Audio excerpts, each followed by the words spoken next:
ఇప్పుడు నేను నిన్న కూడా మీరు పోలీసులు ఇక్కడ ఉన్నారు, మార్నింగ్ చూపించాను.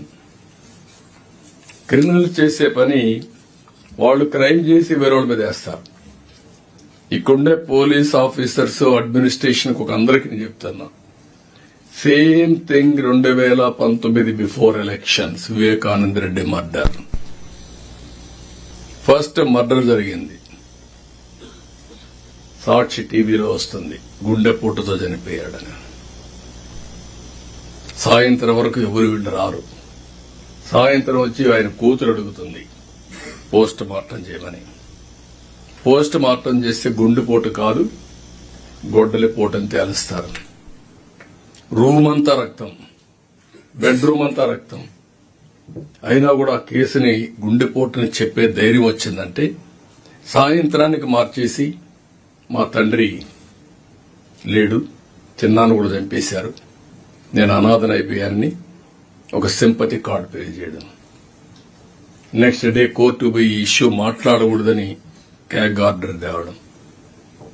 తెచ్చిన తర్వాత అధికారం వస్తానే సిబిఐ అవసరం లేదని ముందు అడిగిన తర్వాత మళ్ళా వద్దని చెప్పి అడ్డం పెట్టి ఇన్వెస్టిగేషన్ చేసి సిబిఐ ఆఫీసర్ని అరెస్ట్ వారెంట్ ఇవ్వడం. You cannot imagine all these things. Next day పేపర్లో నేను చంపేశానని, నారాసుర రక్త చరిత్రని పేపర్లు రాయడం. క్రిమినల్స్ మిస్లీడ్ చేయడం అంటే ఎట్టుంటుందో ఈ విషయం మనం గుర్తుపెట్టుకోవాల్సిన అవసరం ఉంది. రాజకీయ ముసుగులో ఇవి చేసినప్పుడు ఎక్కడికక్కడ అప్రమత్తంగా లేకపోతే, నిన్న కూడా నేను చూస్తే ఇమీడియట్ గా డీజీ గారిని ఐజీని ఇంటెలిజెన్స్ అడిగాను.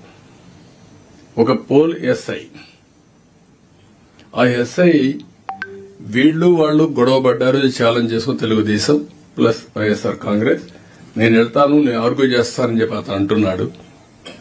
సాక్షి టీవీలో ఇది మీరు చూడండి, సాక్షి టీవీలో వస్తుంది.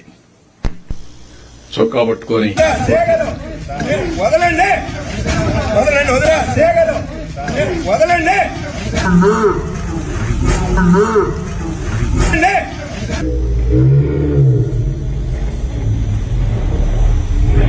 ఇది చూపిస్తారు, చొక్కా పట్టుకోండి. వదలండి, వదలండి. ఓకే, అంటే 36 మంది చంపేశారని ఢిల్లీ ధర్నా చేస్తారు. పేర్లు ఇమ్మంటే ఎఫ్ఐఆర్ ఇమ్మంటే ఇవ్వరు.